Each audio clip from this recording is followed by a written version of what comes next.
Nos habíamos quedado implementando la interfaz punto con su clase .impl y habíamos hecho un programa de prueba donde manipulábamos una serie de puntos, le cambiábamos las coordenadas, hallábamos la distancia al origen, etcétera. Bueno, antes de seguir, quiero que veamos una propiedad que tienen los objetos cuando estamos en programación orientada a objetos, y es la siguiente. Supongamos que yo quisiera imprimir un objeto de tipo punto. Es decir, quisiera imprimir en pantalla un objeto de tipo punto. Para ello ya hemos visto que la sentencia que tengo que poner es system.out.println y voy a ponerle, por ejemplo, que quiero imprimir el punto P. ¿De acuerdo? Voy a poner todo lo demás como comentario para que no haya interferencias y voy a darle a ejecutar. Bueno, como siempre pasa cuando estamos aquí, no se ve muy bien, pero en la parte señalada podéis ver que sale punto, después sale un punto, .impl, @8dc, etcétera, etcétera. Es decir, sale un código. Es decir, que nosotros no podemos ver un objeto si nosotros le ponemos un system.out.println.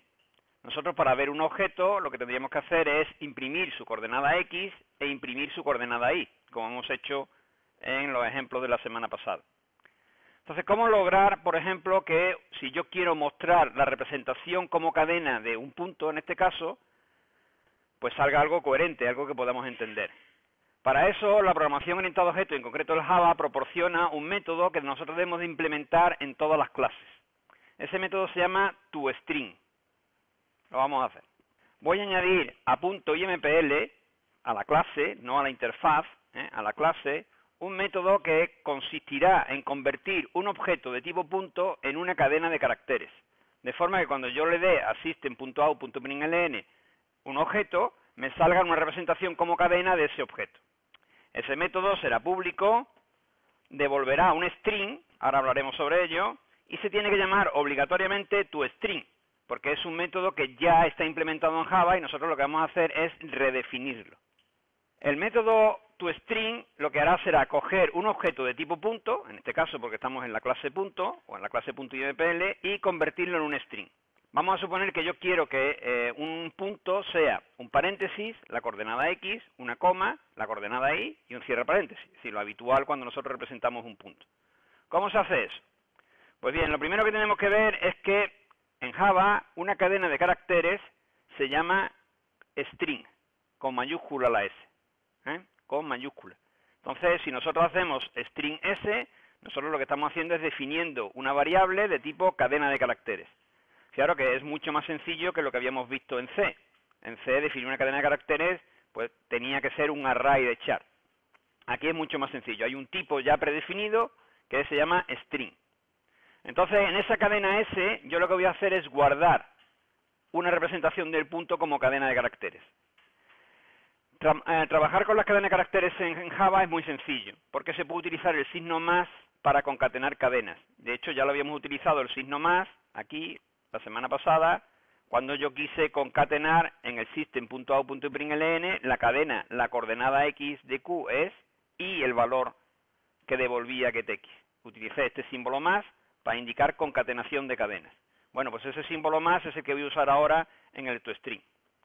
¿Qué hago? Pues primero lo que hago es decir que S sea igual a la cadena formada por un paréntesis abierto. Eso inicializa la cadena S con paréntesis abierto. Ahora le voy a añadir a S, y hago S igual a S más, la coordenada X del punto. Fijaros que cuando yo pongo getX en un método de la clase punto, me estoy refiriendo a la coordenada X del objeto que invoca. Por tanto, como siempre digo, esto se puede poner con this.getX o simplemente getX. De cualquiera de las dos formas estaría igual de bien. Voy a poner el this como siempre para que quede claro qué es lo que estoy haciendo. Bien, a la coordenada X le voy a concatenar una coma. Y ahora le voy a concatenar la coordenada Y. ¿Qué me faltaría? Pues me faltaría el paréntesis de cerrar. Es decir, fijaros que todo esto que he puesto aquí realmente podía haberlo puesto todo junto. Es decir, yo podía haber hecho esto. La cadena S es igual a un paréntesis más la coordenada X más la coma más la coordenada Y más un cierre paréntesis. Insisto que aquí se está produciendo una cuestión que en principio puede chocar, y es que yo estoy concatenando cadenas de caracteres, por ejemplo el paréntesis o la coma, con valores que no son cadenas de caracteres, porque getX devolvía un valor doble y getY devolvía un valor doble. ¿Qué es lo que está haciendo Java? Pues internamente Java lo que está haciendo es convirtiendo estos valores dobles en una cadena de caracteres, en su representación. ¿Por qué?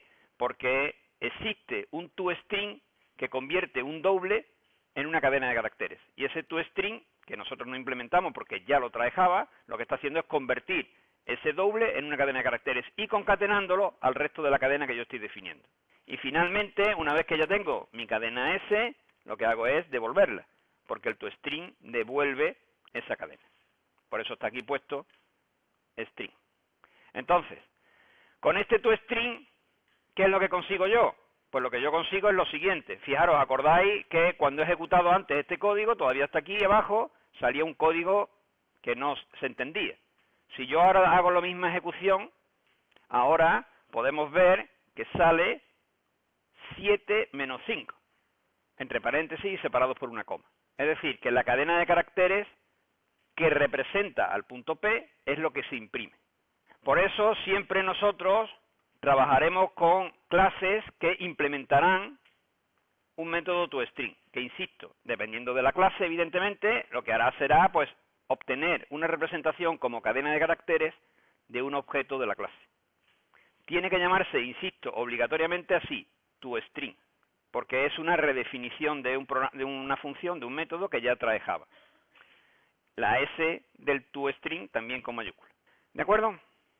Vamos a seguir trabajando con la clase punto y le vamos a añadir dos métodos a la interfaz para obtener y trabajar con el origen. Por ejemplo, le vamos a añadir, que no lo tenía, un getOrigen y un setOrigen. ¿Qué debe devolver un método getOrigen? ¿Qué tipo de dato debe devolver? Os recuerdo que origen era un ¿qué? Un punto. El origen era un punto. Por lo tanto, si yo quiero implementar un método getOrigen, ¿qué debe devolver? Un punto. Y si yo quiero implementar un método setOrigen, ¿cuál debería ser su cabecera? ¿Qué debería recibir?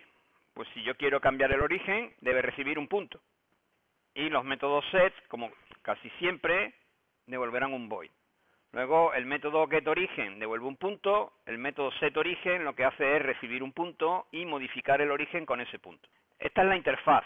En la clase debo implementar los dos métodos.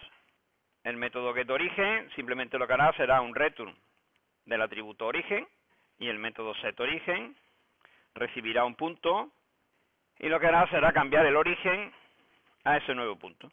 ¿De acuerdo? ¿Cómo podríamos nosotros utilizarlo? Pues como siempre en nuestro programa principal, si yo quisiera mostrar el origen, pues pondría system origen. ¿Podría poner origen aquí? No. ¿Por qué no puedo poner origen aquí? ¿Por qué me da un error? De hecho, si me pongo encima, me dice origen no puede ser resuelto como una variable. No, origen teóricamente está ya nombrado, está aquí. ¿Por qué no entiende el programa test qué es origen cuando está aquí definido? Pues no lo entiende porque lo hemos definido ¿cómo? Lo hemos definido privado. ¿Qué significa que sea privado? Significa que la clase test no tiene acceso directo al origen. Para tener acceso al origen, precisamente, nosotros lo que hemos hecho ha sido un método que nos devuelve el origen. Fijaros, no insistí bastante la semana pasada. Cuando yo tengo un método, aunque el método no recibe parámetros, se le pone paréntesis de abrir, paréntesis de cerrar, aunque sean vacíos en medio. Bien, el método getOrigen es un método que nosotros hemos definido para el tipo punto. ¿Yo puedo invocar a un método así tal cual? ¿Tienen vida los métodos por sí solos? No, los métodos no tienen vida por sí solos, tienen que ser invocados por un objeto de la clase. ¿Cómo puedo yo invocar entonces a getOrigen? P punto. Entonces, si ahora le digo que me imprima cuánto vale el origen de coordenadas, pues me va a salir 0, 0. ¿Que quiero cambiar el origen de coordenadas? Pues tengo que llamar al método setOrigen. ¿Cómo invoco al método setOrigen? Pues pasándole el nuevo punto que yo quiero que sea el origen de coordenadas. Por ejemplo, vamos a suponer que quiero que el nuevo origen de coordenadas sea Q. ¿Cómo se puede invocar setOrigen? Pues de nuevo tengo que invocarlo mediante un objeto de la clase. Si ahora vuelvo a imprimir cuánto vale el origen después de haberlo cambiado, pues la segunda vez me sale que el origen es ahora el punto 36. ¿De acuerdo? Entonces, ya tengo la posibilidad de modificar el origen y de mostrar el origen. Fijaros, una cuestión importante que suele pasar, sobre todo las primeras veces en programación orientada a objetos, y es cuando se tiene que pasar un objeto de la clase como argumento. Es decir, yo aquí he pasado este Q. Imaginaros que yo no hubiera tenido creado ningún objeto de la clase punto. ¿Cómo hubiera invocado al setOrigen? Es decir, suele ocurrir, espero que no a vosotros, pero suele ocurrir que muchas veces se intenta, pues yo qué sé, decirle, bueno, voy a pasarle un punto. ¿Cómo le paso un punto? Pues con sus coordenadas, así. No, así no se le puede pasar un punto. Un punto es un objeto que se crea y se debe de crear invocando al constructor. Por tanto, se podría invocar a setOrigen pasándole un punto, creándolo en ese mismo momento. Es decir, no un punto que estuviera creado. Pero para ello, obligatoriamente, tengo que poner una invocación al constructor de la clase. ¿De acuerdo? Esto tiene que ser reales para que lo admita. Ahora sí. Eso es, pero que el punto lo tengo que crear. No puedo poner simplemente sus coordenadas. Es decir, no basta con que yo pusiera aquí setOrigen 1.0. Eso no es válido. Yo me tengo que crear un objeto de la clase. Así sí. Entonces lo que estoy haciendo es creando un nuevo punto y modificando el origen de coordenadas con ese punto. ¿De acuerdo? Lo siguiente que vamos a ver es el concepto de reutilización, que acordaros que lo enuncié un poco la semana pasada y dije que íbamos a tratarlo con mayor profundidad a continuación. ¿Qué es eso de la reutilización? La reutilización consiste en tener un código perfectamente ya construido, probado, testeado, y reutilizarlo, como dice la palabra, para construir más código. Es decir, nosotros tenemos aquí hecho el tipo punto, con su interfaz y su clase, y yo ya la he probado suficientemente. Y por tanto considero que punto y punto .impl están bien. ¿Qué puedo yo construir a partir de punto? Bueno, pues uno de los ejemplos que dijimos la semana pasada fue construir, por ejemplo, el tipo píxel. ¿Qué es un píxel? Bueno, pues un píxel no deja de ser más que un punto con un color.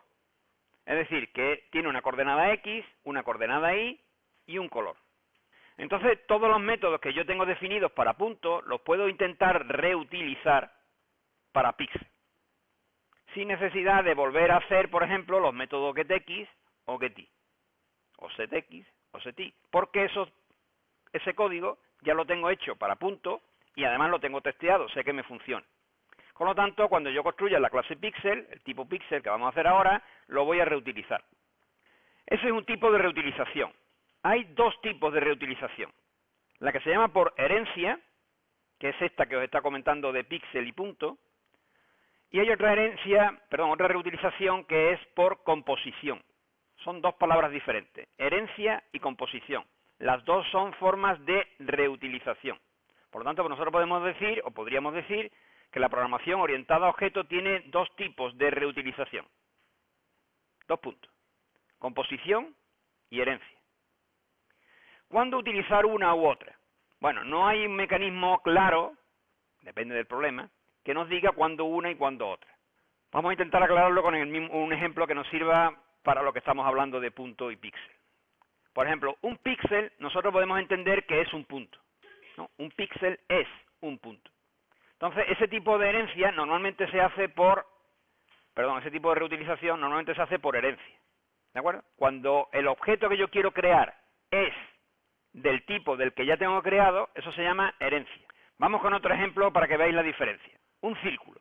Imaginaros que yo quiero implementar el tipo círculo. ¿En qué consiste un círculo? Pues un círculo consiste en su centro y en su radio. Con su centro y su radio yo tengo definido un círculo. El centro de un círculo, ¿qué es? Un punto. Pero el círculo no es un punto. ¿De acuerdo? El círculo contiene un punto, pero no es un punto. Por tanto, ese tipo de herencia, es decir, para yo hacer el tipo círculo, que lo vamos a hacer también hoy, necesito el tipo punto. Pero no es una herencia, es una composición. Cuando uno de los atributos del tipo que yo estoy creando, cuando una de las propiedades del tipo que yo estoy creando es de otro tipo, eso se llama reutilización por composición. Cuando lo contiene, se dice composición. Cuando es, se dice herencia. Son mecanismos diferentes y hay que implementarlos de forma diferente. Insisto de nuevo en el concepto, un píxel es un punto. Un círculo no es un punto. El píxel reutiliza el punto por herencia. El círculo reutiliza el punto por composición. Si guardáis ese ejemplo en la mente, los ejemplos que vengan después, pues pueden servir para que veáis cuándo debe aplicarse herencia, cuándo debe aplicarse composición. Hay ejemplos que pueden ser dudosos, que no esté claro si debe ser por herencia o por composición. Por ejemplo, el tipo vector dos dimensiones. Imaginaros que queréis trabajar con vectores de dos dimensiones, vectores en el plano. ¿Un vector es un punto o un vector contiene un punto? Fijaros que estaríamos suponiendo que el origen de coordenadas es el origen de todos los vectores. Es decir, que suponíamos que un vector viene dado solamente por dos coordenadas. Un vector viene dado por dos coordenadas, podríamos suponer que esas dos coordenadas son las mismas del punto. Entonces, por un lado, podríamos suponer que un vector es un punto, porque un punto define un vector. Y también, como algunos habéis dicho, y bien dicho, también podríamos suponer que un vector contiene un punto. Y entonces estaríamos hablando de composición. Veis que hay ejemplos que están un poco en la frontera, de que no se puede dilucidar de manera rápida cuando nos convendría composición o herencia. El tipo de vector en dos dimensiones posiblemente sea mejor por composición, pero también se podría hacer por herencia. Mientras que el tipo círculo, por ejemplo, no tiene dudas. Un círculo no es un punto nunca. Un círculo siempre tiene que usar un punto. Fijaros que el tipo píxel también podría pensarse por composición. Podríamos pensar que un píxel es un punto al que nosotros añadimos otra propiedad que sea el color. Es otra forma de pensar. Si podemos pensar como un píxel que simplemente tiene tres propiedades que son coordenada X, coordenada Y y color, o también podríamos pensar como un píxel, un punto, que tiene una propiedad que sea color. Nosotros de todas formas vamos a implementar píxel por herencia y círculo por composición, para que quede claro cómo se hace de una forma y de otra. ¿De acuerdo? Bien, antes de pasar a implementar esos tipos, vamos a hacer una cuestión para simplificar el no tener que estar escribiendo siempre el system.out.println cada vez que queramos mostrar un resultado en pantalla. ¿Cómo vamos a hacer eso? Bueno, pues eso lo vamos a hacer precisamente utilizando el mecanismo que acabo de decir, el mecanismo de herencia. Para ello vamos a definir una clase que va a tener un método que de alguna forma renombra o reescribe el método system.out.println. Lo tengo aquí arriba. Fijaros, voy a hacer una clase test como esta que os he puesto aquí. Esta clase test estará en el paquete test y lo que hace es tener dos métodos que le he llamado mostrar. ¿Qué va a hacer mostrar? Pues mostrar va a hacer exactamente lo mismo que hace el system.out.println, pero escribiendo menos.